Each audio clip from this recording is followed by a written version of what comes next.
Today's daf we're going to be learning is Avodah Zarah daf Samachet. This week's learning is sponsored by Danielle and Jason Friedman in honor of Annabelle Friedman on our siyum of Masechet Rosh Hashanah on the occasion of her bar mitzvah, and in honor and appreciation of Rabbanit Michelle for inspiring and enabling multiple generations of women in our family and around the world to engage in Talmud study.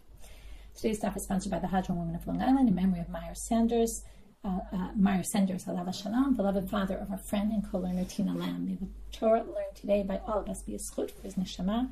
Okay, reminder, we have a siyum coming up on September 2nd, and we hope to see you all there on Zoom. And we're celebrating Siyum Shas with Terry Kravosha, which is very exciting. And we have a nice speaker coming, Kaya Eisenberg, and we're looking forward to the program. The other thing I want to mention is the siyum for 2 weeks later. We're going to have a siyum for Horayot and for all of Seder Nezikin. Horayot is a very short Mesachet. So I recommend, it's a great opportunity to try to bring somebody into the learning, recommend to people. The best way to get people to learn is to word of mouth, seeing someone else who does it. So I recommend, it's a good idea to encourage people to learn the new Mesachet and quickly do a siyum within 13 days. And besides, we'll have a siyum on Zoom on the 14th of September, and we're having a special event in Jerusalem that everyone is invited to. It'll be in Hebrew, but I highly recommend anyone whose Hebrew is good enough to come in Israel and can come. It'll be a very special event. All the details of that we'll advertise after the siyum of Avodah Zarah, so that we complete one and then move on to the next. But it's all planned, and we're hoping to have many of you join. Okay, with that, we're going to get started. We ended our sugya with this mouse, and in fact, my daughter was listening to me. She said, my youngest daughter, she said to me, "Ichs." She hears me talking about a mouse falling into the ichs, which is exactly what the Gemara was talking about, right? Ichs. I said, you've got it. That's it. That's what the Gemara is talking about. Ichs. Disgusting. So, for those who don't know the word ichs, it's a Hebrew word for ugh. Anyway, the Gemara was talking about the mouse falling into the beer. Now the Gemara moves into what if, the last words in Samchet, and we bet, nafal lego chalamai. What if it falls into challah is not challah? Challah with an aleph, we've seen this many times in the Gemara, is vinegar. What if it falls into vinegar? Now, what's the question if it falls into vinegar? Why would that be any different? So, good question. In fact, the Rashi and the Rabbis have different approaches to this. Rashi says, Mi amrina, on the first Rashi on the page, hachometz ta'amok hashe, ve'en hasheretz mifigo latepotam. The vinegar is so strong that you won't even taste the mouse in the vinegar. That's Rashi's view of the question. The Rabbis says the other way. The Rabbis says that perhaps it's no tain tam lifgam. Well, it's not the other way, but what he's saying is it's a different question. That perhaps, this is anyone who cooks understands, right? Cooking is all about chemical reactions between certain things, and that the combination of certain things will create a certain taste. The question is, what's the combo of vinegar and a mouse? Is the mouse going to add a better taste to the vinegar? The vinegar is pretty, not such good taste as it is. So is the mouse going to add a better taste, or is the mouse actually going to make it worse? So that's his question. So whatever it is, the question is there going to be a different answer for this than for other things? Even the other thing, we had some debate about it, right? We ended the last sugya with, and it's interesting, the Rabbis says this, because similar then to the end, what we saw yesterday is that perhaps Rav forbade it because he thought it actually added good taste to the beer and not bad taste like the sugya thought, right? So there was this also debate about what exactly happens. So we're going to see a variety of opinions. The first opinion they're going to bring is Rav Hillel. Amalei Rav Hillel Rav Ashi. Rav Hillel said to Rav Ashi, and then you're going to see Rav Ashi's reaction. He says that's a bad proof. But Rav Hillel says to Rav Ashi, "Hava uvde be Rav Kahana v'asar Rav Kahana." This happened in Rav Kahana. In his, we saw it happen. Someone asked a question, I guess, to Rav Kahana, and in his Beit Midrash, and he forbade it. Amarle says, don't prove it from there. Okay, and then we could say again, according to the Rabbah, that would be maybe a good taste to the vinegar. You have to remember also, the fact that they can actually give good taste or bad taste is because they don't really know, because no one's willing to taste this, right? Because it's forbidden. If this is the whole question of taste and how we do taste in general that we've discussed before, but maybe it's a good time to review. Generally, we say 1 in 60, right? If you have 60 times the amount, it overpowers whatever taste there might be. Now, and in fact, Alana Stein Haynes' shir went up this yesterday about specifically Tam Ki Ikar and that whole sugya from Daf Samach Zayin, but all connected to this, so it's good listen for right now. But the issue is that when it gives taste into something, so we usually say 60 times. Now the real halacha is you should find a kfela aramai, a non-Jewish baker, to taste it, or cook, chef. Have them taste it and tell you, okay? Even taste, it's hard to taste, right? People taste differently, whatever. So the rabbis, in the event that you can't find someone to taste, and so basically we say 60 times for most things, okay? So the question is, does this fall into that general category or not? And again, the question could be more like the rabbit, is it good taste or bad taste? So it's unclear exactly what all the issues are. But they had this case in Rav Kana, and he forbade it, so it must be, it's a problem. And maybe it gives more flavor than 1 in 60, and he didn't want to permit it at all. Amarle, he said, no, you can't quote from cases like that. You got the details wrong. Hahu imartuti imartat. In that case, the mouse fell in and broke up into pieces, and there were chunks of the mouse. Okay, if it wasn't disgusting enough, there were chunks of the mouse inside. And the concern is that while drinking, you might actually eat a chunk. Now, Rashi points out, although some people disagree with this, but he says a sheretz is metame b'cha'adasha. It makes things impure, like if you any bit of mouse, let's say, that's the size of a lentil, is already carries impurity, right? There's different shiurim for different things.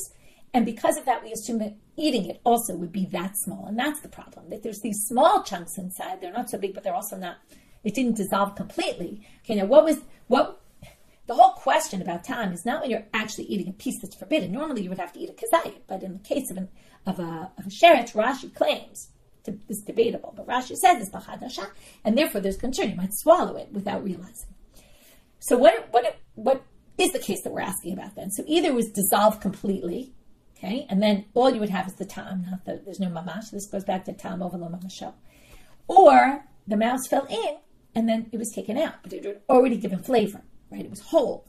That's kind of what you would have imagined. The mouse was whole, fell in, gave some flavor because it cooked up with it. You took out the mouse and then. So they're saying don't prove from that case because that case isn't the case we're discussing. Okay, so let's go on and we'll see different opinions. Ravina Savar l'shi'urei b'mea v'chad. He wanted to up the ratio needed. He said, let's do it at 100 to 1. Okay, he says 101 because it means 1 isser, right? 1 measure of isser, and then 100 times that of heter. If you have 100 to 1 instead of 60 to 1, we'll go with that here. Where does he come up with this number? It's not just a random number. It says lo gara mi truma. We'll put it at no worse than truma. Okay, we'll say it's like truma now. There's no connection between truma and this. Truma has nothing to do with how strong the flavor is or how, right? It's just giving an example. So we have a precedent for this number, 100 to 1. Remember yesterday we ended with Orla and Karen, it was 200 to 1. So this is a different exception. Let's go with truma. Okay, we're not going to make it any worse than truma, but we also won't make it any better. Titnan, how do we know? Because it says in the Mishna, truma ole bechad umea. If there's 100 times against the 1, then it's fine. So that's opinion number 1. Okay, we had opinion number 1 that we rejected. We just says it's forbidden no matter what. But then we say, no. That was a unique case. Now we're moving on to say 100 against it. But Rav Tachlifa engages in a debate with Ravina and says, Dilma ketavlin shel truma b'kdera adami. Maybe it's like a spice of truma. Now here it doesn't necessarily mean only truma, but any spice of something prohibited. Think about spices. Spices are very strong, okay, especially if you take something sharp, really spicy. You add a little bit and you really feel it. Spices are in a different category. And he says, maybe this is like a spice. Dilo batil ta'amayu, that this taste is always there. There's no ratio that can actually neutralize it. And therefore, maybe it should be forbidden at any amount. So here's the debate so far, 100 to 1 or never nullified. And that would be of the opinion that the akhbar has such a strong flavor, either combined with the vinegar creates this crazy strong flavor, right? Or maybe against the vinegar, right? That somehow it because the vinegar has its flavor and the mouse has different flavor, maybe it's very strong inside. Rav Achai Shir B'chala B'chamshin. He goes the opposite extreme. He says you don't even need 60. 50 is enough, because that goes to what we said before, perhaps, that, again, either just the chemical reaction of the two, you don't really taste the mouse, or maybe the vinegar is so strong, and maybe that's connected but to the chemical reaction, but the vinegar is so strong that it overpowers and you don't really taste the mouse. Rav Shmuel Bered Rav Ika Shir B'Shichra B'Shitin. He says, going back to the previous sugya, in beer it'll be 60. The hilchata, now here comes the hilchata. Hilchata in a sugya, I just want to point out, is often later. Okay, the Gemara is made up of layers, different layers. both within the Amoraic time period and also some layers from after the Amoraic time period, after the year 500 to about 800 till the Gaonim. There were Sforaim, they wrote things on the sides of the Gemara, and often it ends up in the printed text, and perhaps, we don't know. But often the Hilchata is kind of this later addition that was added to say the halacha is, because usually the Gemara doesn't tell you what the halacha is, although we will see later that we have an Amora saying what the halacha is, and that does happen sometimes. But this Hilchata is what we call the Stam de Gemara, okay, where it doesn't have an author, and often Sforaitic. Hilchata, idiv b'shitin, both in the vinegar, in the beer. The mouse is 60, 1 in 60. Okay, and here you have it. And all prohibited items in the Torah, obviously, except for the ones that we know there's exceptions, like Truma and Orla and Kilei HaKarim, etc. But everything else, we're going to assume. We don't start saying, right, could you imagine if every single time we had to say, this gives more flavor, so it's going to be 1 in 80 to 1. And this, right, in the Devar Sof, as we say, there's no end to it. So they said, all prohibited items are b'shishim. Okay? Now, yes, I see you wrote in the chat that not except chametz, right? Certain things forbid b'mashu. We have b'mino. We're not talking about that. We're saying when something can be nullified, right? When there's taste in it, then, and it's not, doesn't have these unique exceptional rules like chametz, like all the other things that are more or less. But when we're talking about does something give taste in something, we're going to basically say it's 1 in 60. Okay, so after we had all this deliberation, maybe then, or maybe that, well, we end up with, we're just going to go with 1 in 60.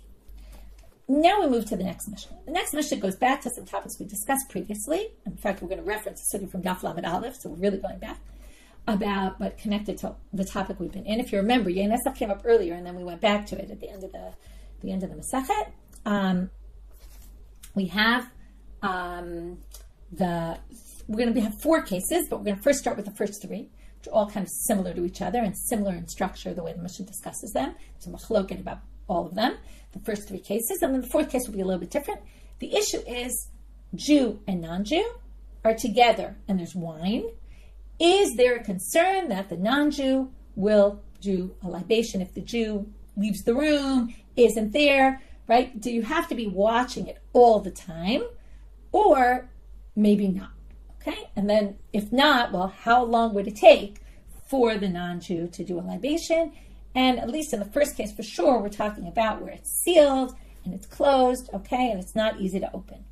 So there's a debate about the later cases. I'm not going to get into this. The Rabbit has a certain way of looking at it, whether maybe there's a difference between case number 1 and case number 2 and 3 about whether they're easily openable or not, but I'm going to leave that question aside. But just know that there's a unique opinion about the Rabbit here. The Mishnah starts off with the first case. Oved kochavim shayam ma'avir im Yisrael kadei yain mimakom lemakom. Im Yisrael, they mean for the Israel.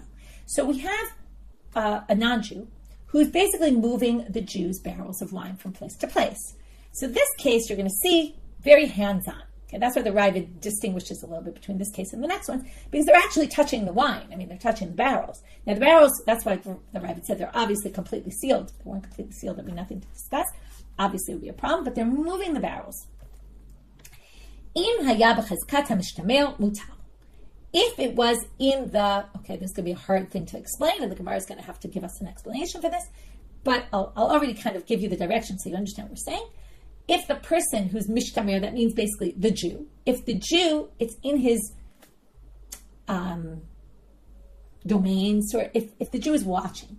Now, watching doesn't necessarily mean watching. Okay, it means in the presumption, that's really the way to explain chizkat, presumption of watching. Now, what does that mean? This is like what we call a mashgiach in a restaurant. The mashgiach isn't there all the time, but the mashgiach can walk in at any time, and that's the way the Gemara is going to explain what this means. Okay, so if the Jew is in the vicinity, or could be any time in the vicinity, then we assume the non-Jew is working for the Jew, and they know the rules, they're not going to start touching it, they'll lose their job. But im hodi oshu maflig, but if the Jew says, listen, I'm going away for a while, okay? Kidei, so now, how much time does the non-Jew have to basically offer a libation? Well, this is the machloket. The first opinion says, Tanakama, or the rabbis, Kidei yishtom v'yistom v'yigov. It sounds like a play on words, yishtom, yistom. Yishtom is, he can make, now, again, this is sealed, it's got a cover. Now, the assumption is the cover is made out of some material. We're going to see later. Is it limestone? Is it clay? Okay, but it's some sort of cover that you can theoretically make a hole in. Okay? Now, if you could make a hole, cover it up, let it dry. The assumption is once it dries, it'll look the same and no one will ever notice.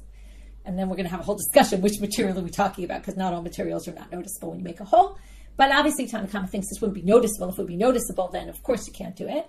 Then of course it wouldn't be useful as an amount of time. We're going to talk about this right now. But basically, yishtom, you make a hole. Yistom, you will seal it up, and yigov, and it will dry. If there's enough time for the hole to be made, sealed up, and dried, then we're worried. And that's when the Jew says, I'm going away. If enough time passes that could have happened, we're concerned that this would be a problem. Rabban Gamliel Omer, Kadeshi yiftach et hachavit, v'yigov v'tigov. He says, no. They'd have to open the barrel, completely destroy the cover, because if it's made of something that's right, earthenware, something in that department, it'll break. So basically, you open the seal, you break the cover, okay, because the only way to get it off apparently is to break it. I don't really follow the whole how this happens, because I'm trying to figure out how it gets broken and the pieces don't fall into the barrel of wine, but somehow you would break the seal. That would also break the cover somehow, and then you'd have to make a new cover, reseal it, okay, and it would dry. So that is a longer amount of time. So Rashbag is actually more lenient, because he says more time needs to pass for you to be concerned. So Rashbag, we're going to see exactly what Rashbag thinks, but he thinks somehow a hole would be noticed. And the rabbis somehow think a hole won't be noticed. We're going to have to discuss this, what exactly, right? Either it's noticed or it's not noticed. So that's the first case. The second case is, and we're going to see the exact same machloket in all three cases, and then the question of the Gemara is going to be, why do we need all three cases? If the halacha is the same in each, or at least the machloket is the same in each, what does each one add? We'll get to that later. Next case. Now in this case, the non-Jew is not handling your wine at all. Okay, so it's a little bit different. You're in a wagon or in a boat with a non-Jew. You happen to be traveling together. And halach lo b'kapendaria. You took a shortcut. There's a famous word. Why? Because it comes up in the Mishna in Megillah. Quote often. It's about don't make a shul a kapendaria. You can't shortcut through the shul. This happens in my shul all the time. People shortcut through it. Right? It's a bit of an issue. You're not allowed to make a shul a shortcut to get from one place to the other. It's not respectful for the shul. Here we're saying, it's used a little differently here, but it's saying if he took a short way, in other words, the Jew went out for some short detour, nichnas l'medina v'rachatz, even if he goes into the city, goes to the bathhouse, and some time elapses, but mutal. Why is it permitted? Because again, the Jew could show up at any time. He didn't notice. He didn't tell the non-Jew he was going and for how long he was going. He just said, he just disappears for a little bit. Since the Jew could show up at any time, and the non-Jew also shouldn't be touching the Jew's wine. What does he have to do with the Jew's wine? So we're not worried anything's going to happen. But if he says, listen, I'm out of here for a while, again, the two different opinions. Maybe, right, either enough time to bore a hole, fill it in, it'll dry, or enough time to actually cut the seal, open the cover, break it, build a new one, have it dry, seal it up, etc. Or seal it up, have it dry. Because if it's not dry, it'll be obvious, right? It'll be obvious that it was tampered with. Next case. Okay. I own a store, and in comes Novei Kochavim to my store. And I happen to go outside the store for a minute, okay? I go in, I go out. Mutal. We're not worried that the non-Jew has nothing to do with my wine. It's my store, right? They shouldn't be dealing with my wine at all. I go out since I could come at any time, right? They'll see if I walk back into the store and they're doing a libation to my wine, I'm gonna fine them for it. So I'm not worried. But if I said I'm going out for a while, can you wash my stuff while I go out? Okay, same two opinions. Fourth case. This one's a little bit different because we don't see the machloket here. I invite a non-Jew to dinner, and we're eating together. Here already, it's obviously going to be very different. I have jugs on the table. And then I have some jugs on, according to the Koran, this means a side table. Okay, not where we're eating from, but some table on the side, maybe in another room, unclear. But on this dublaki. And I go out for a minute or a few minutes. Okay, now what's on the table is forbidden, because if I invite you to dinner, I obviously assume, and I put wine on the table, that you're going to touch the wine. So, of course, if I go out even for a minute, there's a concern of the wine. Mutar. But again, you're in my house. Okay, there's non-Jews in my house. There's no concern that they're going to start touching other bottles of wine in my house. Right? They're my guests. They're going to deal with what I put out on the table, not what's on the side. However, if I said, listen, you can dilute the wine and drink it, then it sounds like I'm giving them an open invitation to touch the wine that's not even on the table. Then I have to be concerned. So, even the wine in the duplicate is going to be forbidden. Because again, the whole thing is, what's the expectation? They know they're a guest in my house, and I'm allowing them certain things, but not other things. But if I open the door and say, you can even do that, well, then the assumption is they can take any wine, even the one not on the table. Presumably what's on the table is already diluted. So therefore, when I'm inviting them to dilute the wine, it sounds like I'm saying, you can access any wine you want. Or at least the wine that's, I don't think it means any wine in my wine cellar, but obviously it means the wine that's on the side. And now there's this line, which is unclear exactly what it relates to, but chaviyot ptuchot asurat, stumot mutarot, kadei shiftach v'yigof v'tigov. So if they're open, they're going to be forbidden. Because obviously this whole thing is assuming they were somewhat closed, right? But if they're open, then of course we have to worry about a libation. But stumot, if they're sealed, they're going to be permitted as long as, right, there's enough time, but not enough time for them to actually open, break the seal. Notice, by the way, and we're going to get back to this, this is Rashbag. Tanakh is not mentioned here. This is just saying Rashbag's opinion. You open it, right, enough time that they can open it, open the seal, break it, rebuild a new cover, and seal it up, and it'll dry. So now we're going to start with the Gemara. So we have 4 cases. 3 had a machloket, the 4th didn't have any machloket, and then we have this last line where it actually just mentioned Rashbag's opinion. So the first question, as I mentioned before, what does this mean b'cheskat mishtamer, which we know as, right, a regular mashgiach in a restaurant? We already know really what this means, but we're going to now explain it based on a braita. Kititanya, as it says in the following braita. Now this is a totally different case, and Rashi says it's completely different, and we're going to get to that in a minute, but I basically ask, okay, I'm very careful about keeping all my stuff pure. Remember, we learned a lot about purity and impurity, and the people would try to keep their stuff in purity. But then there were Amei Haaretz who don't, and the Amei Haaretz happen to be the people who are carrying the loads, so I give them my stuff to carry. They're carrying it, presumably in their hands, which Rashi basically says, we're not talking here, don't think we're talking like the Mishna, about sealed barrels, things like that.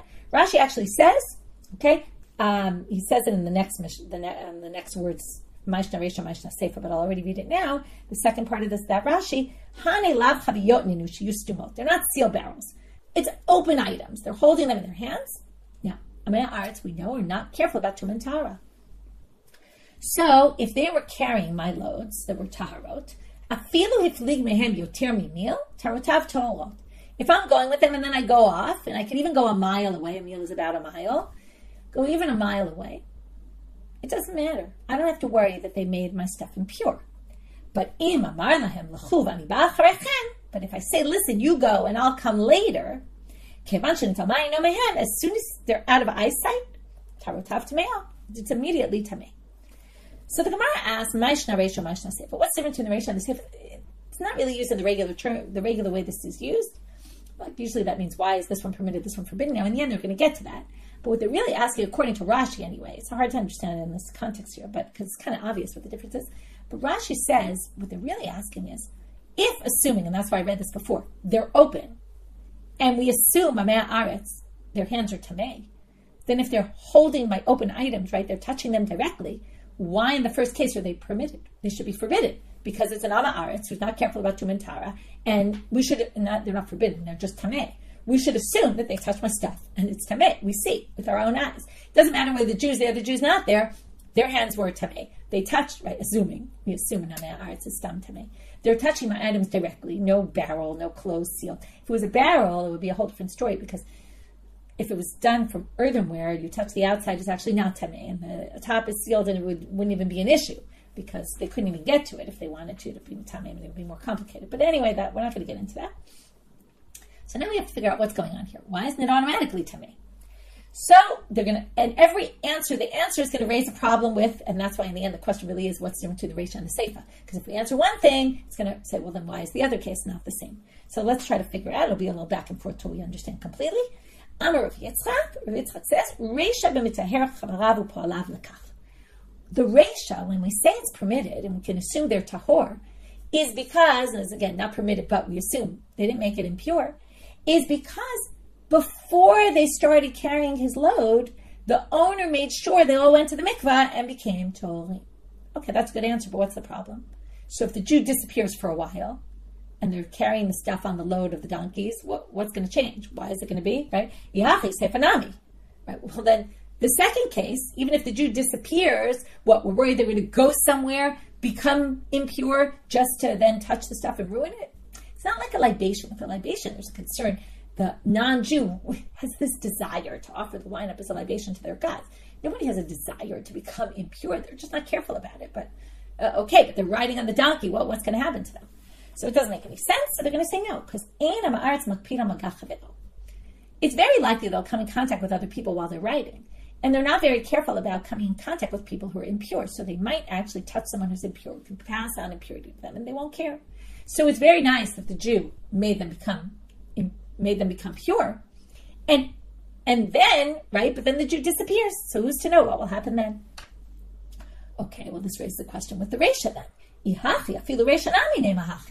Well, if the Jew disappears for a minute, right, it could also happen that the Am Haaretz will become impure. If the Jew's watching the whole time, we understand the Jew will make sure they don't touch anybody else. But it takes a second to come in contact with someone impure. And if the Jew disappears for a minute, right, they could easily come in contact with someone who's not pure. And then they'll become impure and the Jew won't know. And why aren't we worried about that? So Rava explains, remember, he hired them. And he disappears for a minute, but he could come from a diagonal. He could come from any way. He could come and appear at any second. So, yeah, they're going to be careful that they don't touch anyone when the Jew just disappears for a minute. And that goes again to this whole issue of the mashgiach. And now we're really getting to the core of it, even though we understood it from the beginning. But the Gemara was kind of struggling, wanted to understand it. We understood it because we already read this and therefore explained it to you. If I hadn't said that, we wouldn't have really understood what does it mean b'chezkat mishtamer. And now they're saying, here's the model. This Braita discusses this model of a Jew disappearing but could come at any moment, and therefore the Am Haaretz is going to make sure they don't become impure to anyone else. But if they disappear for a while and say, they don't really disappear, they say, we're going away for a while, then the Am Haaretz isn't going to care anymore, because the guy, what they don't know won't hurt them, right? But then the truth is the Gemara still asks, maybe I should have waited one more minute to get to there, because the Gemara says, now we have to say fanami. Well, also the Sefer then, if they know they're working for the Jew and they can't become impure, well, then they know they can't become impure. What's the difference if the Jew's there, the Jew's not there? To which they say, no. Since the Jew said, I'm disappearing, I'm not coming back for a while, they assume the Jew's not coming back for a while and they can do whatever they want. Okay? What the Jew doesn't know won't hurt the Jew, and that's the end of the sugya. So that explains what chezkat mishtamer is. Now we're going to go back to the Mishnah and go back to the three cases and explain what I said we'll get to next, which is what's the need for the three cases. Okay, this is a very strange introduction. Usually you don't pay attention to these words, but I just want to point out one problem here. This quote from the Mishnah is a very strange quote. First of all, it ignores case number 1, even though the Gemara is totally going to deal with it. It actually uses case 3 first, and then case 2. It's out of order. So the Bach changes the order, but besides changing the order, it should also have case number 1 mentioned here. That's just an aside. Utsricha. Why do you need all 3 cases? Now we'll review the 3 cases. The first case was when the Jew was having the non-Jew carry barrels of his or hers. So Itan Ovei Kochavim Disavar, which is really, they're all about Ovei Kochavim, but they mean the Ovei Kochavim carrying the jugs of the Jew. Disavar Dila'ate V'chazile. There, they were just walking on the road. Now, when you're walking on the road, anyone can come at you at any point. You're very easily foundable. Okay? But if they're in a wagon or a boat, they can easily detour. They can go out into the depths of the water, and they can do whatever they want there, and the Jew won't be able to see them. So you might think, even if the Jew disappears for a few minutes, right? Maybe there's no concern because they can veer to the side. And that assumes they're the driver, by the way. Okay, they have control at least over where the boat's going. But theoretically, you might have thought. And again, we don't, because if the Jew's going just for a few minutes and doesn't say they're going, and doesn't say they're going for a long time, They could show up at any minute, and in any case, we're still worried. That's why you have to bring that case. That's what it adds to case 1. Now they say, right, Avid my Dubai means and he does what he does, meaning he can offer it as a libation when nobody's seeing. But no, we're not worried about that. The itani bekarona b'sfina. Now, if you said the karona the sfina case, the wagon or the caravan and the boat, you could say mishum desavar dilma ate ba'orcha acharite v'kaya guda v'chazeli. Maybe there's a concern that the Jew could go some other way and stand on the banks of the river and see the boat, or follow them where they're going in the carriage and, see from a distance. The Jew could stand at a high spot and have vision and be able to see where they are. So that won't necessarily help them, and that's why that case is going to be is not going to be a problem. You're not worried. But getting to case number 3, where they're in a store is different. Why?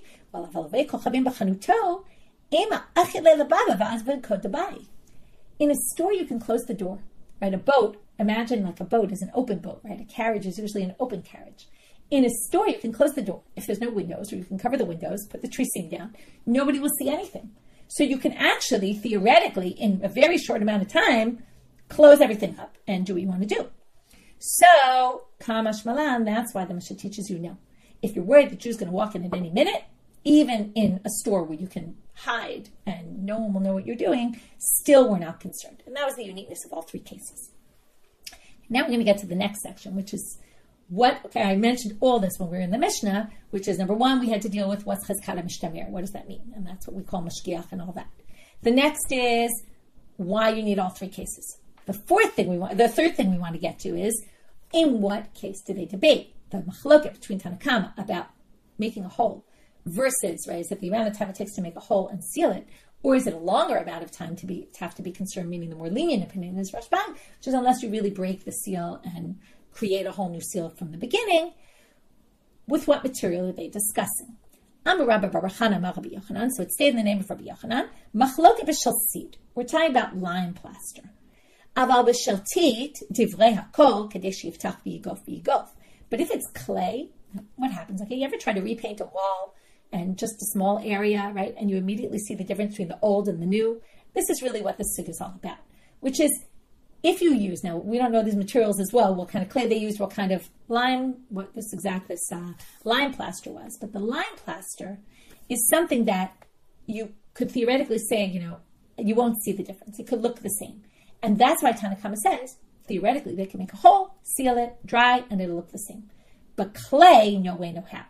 Everyone will notice clay. So there's no concern with clay. Even as everybody would agree with Rashbag, there would have to be to actually break the seal. Because if you bore a hole there, filled it in, it would be totally noticeable. And therefore, no one would ever do that because they'd know that the Jew would notice right away and suspect them. So therefore, there's no machloket. If it's seed, there's only machloket b'shel tit. Meitive. But now we have a problem because look at this other source. We have a source where instead of just saying this is Tanakama's opinion, this is Rabbis and Rabban Gamliel's opinion, there's actually a more of a discussion between them. And the part of the discussion that we're quoting now is Rashbag's response to Tanakama. And this is going to show or raise a difficulty on Rabbi Yochanan's answer. Because it takes a little while to understand this, but we'll see. Hello, situmo, or it should be actually shtumo, because remember those are the two same, right? One is a shin, one is a sin. Shtumo means the hole, stumo means the sealing of the hole. But it's really both, okay? The hole, okay, he says, but the hole, and it's the fixing of the hole, nikar will be noticed. This is what Rashbag says, hole's not going to work. Why? Because it's nikar be'mi lamala be'mi lamata. Okay, you have to understand a bit of reality here. It took me a little time to figure all this out, but the way I understand it is like this. There's this cover, right? And what they're doing is they're boring a hole in the cover, and then they're going to fill it in. Now there's lamala lamata. What's lamala lamata? Lamala is the top part that you see from the outside, and lamala is what's underneath. If you open the cover, then you'll see the under part, the lamata part. So Rashbag says to the rabbis, now we don't know what material he's talking about, but he basically says, how could you possibly say they'll make a hole and won't be noticed? It's going to be noticed both at the top and at the bottom. So now what does this have to do with anything? Well, if you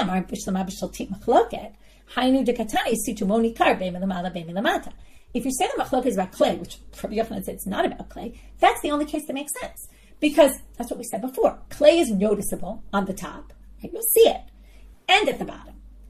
But now let's think about the seed. When would it be noticed, this lime plaster? Well, we already said if you fix it, you won't see it. Okay? So he says like this: if you said it's b'shal si machloket, bishlam alamata yediyah. Now, actually, with the seed, this is a debate among some explanations. Why exactly you'll see it in the mata? But I'll try 2 explanations. If you seal it with this plaster at the top, the lime plaster, you won't see it at the top. You'll be able to make it smooth, and the color will blend right in.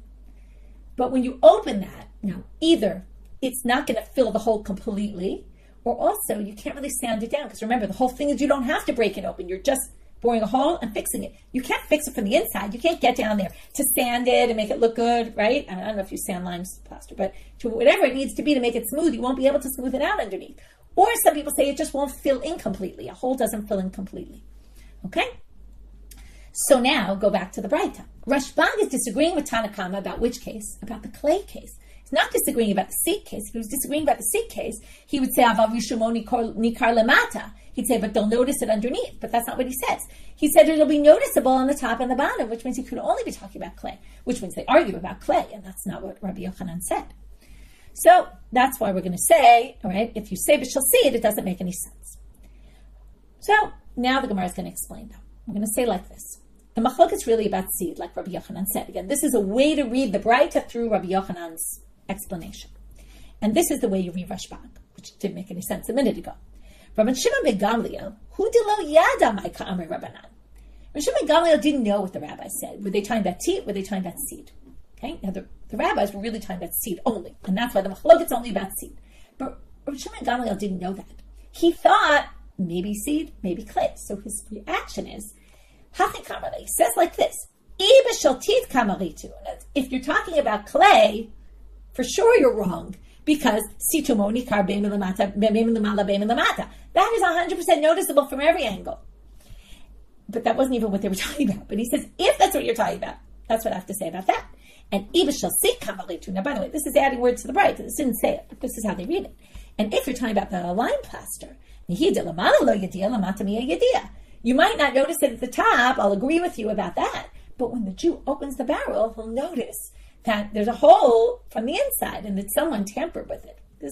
Right? You get medicine, right? You can see if it was tampered with or not. Or you bring home food from the store and there's something, right, open. So you can see, you might not see it from the moment you open it, but the moment you see it, but you'll see it later. So what do the rabbis react to that? Well, the rabbis would say, V'Rabbanan, either, this is option one, that the non-Jew will say, listen, it's not noticeable from the top. What you think the Jew, when he opens the barrel, is going to start checking? They don't pay attention that much. They'll see what's noticeable to the eye from the start, but they're not going to start looking underneath to see if it was tampered with from the inside. Or sometimes it actually could work perfectly smoothly, and therefore, right, that already could be a problem, because in some cases when they fill it in, it could end up really smooth and not noticeable at all. Okay, it's kind of a fluke, but it could happen. Because it could happen, therefore we have to be concerned for it. Okay, and that's the rabbi's reaction, and with that we've resolved the difficulty against Rabbi Yochanan. Now we're going to finish up the last section with how we paskin, and I mentioned this before. Earlier in the sugya we had a hilchata that was kind of an added of someone later on without a name. Here we have it in the name of Rava, one of the Amoraim, 4th generation. Halacha Rabban Shimon ben Gamliel. He says we paskin like Rabban Shimon ben Gamliel, which is the lenient opinion. Okay, that we only have to wait, only if enough time passes, they actually could break it and rebuild the seal and all that, which is a longer period of time. Why? Why? Because the Stam Mishnah goes like, there's a Stam Mishnah that goes like Rabban Shimon ben Gamliel. What's Stam Mishnah? Our Mishnah. Remember the last line? Okay, to get to the last line, we're going to read actually the whole 4th case again. So this part will be easy. Ditnan, as it says in the Mishnah, if you're eating together on the table with him and you left jars on the table with wine, lagina ladubaki, and also on the side table, the Jew leaves, mashal l'shulchan asur, mashal ladubaki mutar. What's on the table is forbidden, what's on the side table is permitted. And if he says, you can dilute the wine and drink it, afshal ladubaki asur, even the duplicate is forbidden. And then it says, this is the key line, chaviyot ptuchot asurot, right? If they're sealed, they're forbidden. I'm sorry, if they're open, they're forbidden. Stumot, if they're sealed, mutarot kadesh yiftach v'igov v'tigov. Notice in that line in the Mishnah was saying, we hold the Rabbis and Gamliel because they didn't even mention Tanakama here. So the Gemara says, Pshita, Ravo, you're telling us something very obvious. We all noticed that Tanakama was absent at the end of the Mishnah and it was Rashbag, and we all could have come to the conclusion you did, I don't know, when you read that and said, oh, that means Allah Chazakim, but that's what they're saying. This is kind of basic. Why are you telling us something obvious? To which he says, if you look, and maybe this is why they started quoting it from the beginning of case 4, because really that whole case 4 wasn't so relevant here. But if you go back, the line before case 4 is it was the end of case 3 was Rashbag's words. You might have thought if Rabbi hadn't told us this, that the whole continuation then was all in the voice of Rashbag only. It doesn't mean the Mishnah was stam bringing his opinion. It was saying this was the end of the quote of Rashbag. The Rashbag then continued and brought that next case and ruled what he ruled and ended at the end with his comment. And maybe that whole thing was Rashbag. Comes the Gemara to say, no, that whole thing wasn't Rashbag. The whole thing was everyone. And this Mishnah said at the end, we're holding like Rashbag to tell you that that's the halacha. That's the way Rava reads the sugya. Now here comes the big bang at the end of the sugya and the fun part of our sugya. And this is really interesting for many reasons, and you'll see in a minute. Now comes the question of the Gemara. We don't know who's asking this question. We don't know when they're living. We can assume it's from Babylonia because we're in the Babylonian Talmud. It could be, it's a stam de Gemara. It could be much later. It could be between, like I said, for it 500 to 800. We don't know. But somebody comments this on the Gemara. It's kind of important to know when, but it's interesting. We don't know. Since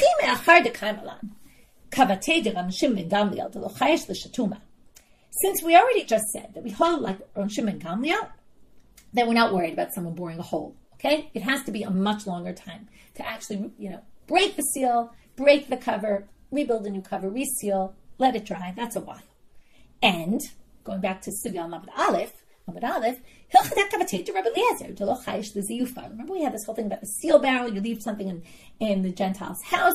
Do you have to worry that they unsealed it and resealed it, right? And they would forge your sit, right? There were some people who required 2 seals, a double seal. Some people said 1 is enough.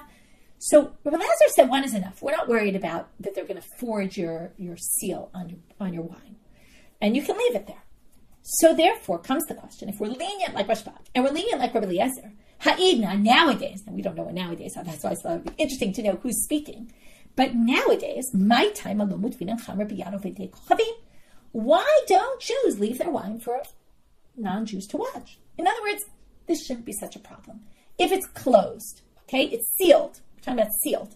If it's sealed, why don't Jews do this, right? Often we have this with the Gemara. It's not so often, but sometimes. Like, okay, we paskin, and yet what we see people doing doesn't match. Now, often it's in the other direction, that people are more lenient. Why are they being more lenient when this is halacha? This is why we be much more stringent than the halacha needs to be. Why don't people do this? Fascinating question. And the answer is even more interesting. Mishum shayaka. What's shayaka? I'll explain. It's called I hope I'm pronouncing it right, a bunghole. If it's a bunch hole. But people who are more up on the wine and the beer stuff, but you can look it up online and see it. I think it's a bunghole.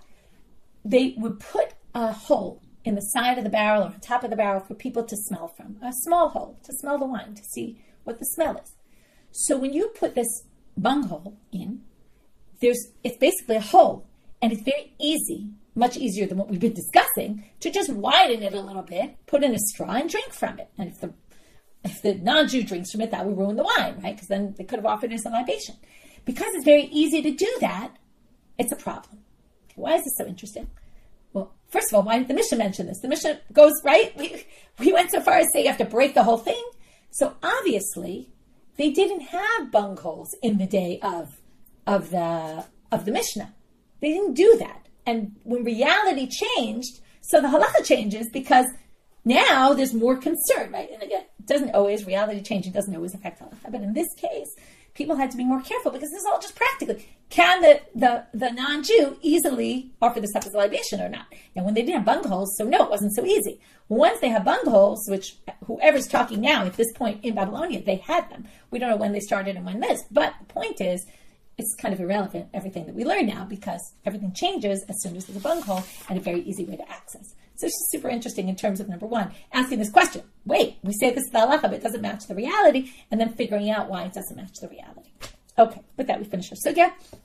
Quick review. We started with the question about the mouse in the vinegar as compared to the mouse in the beer. And we ended up saying, in the end, we treat it the same, but there were a whole slew of different opinions.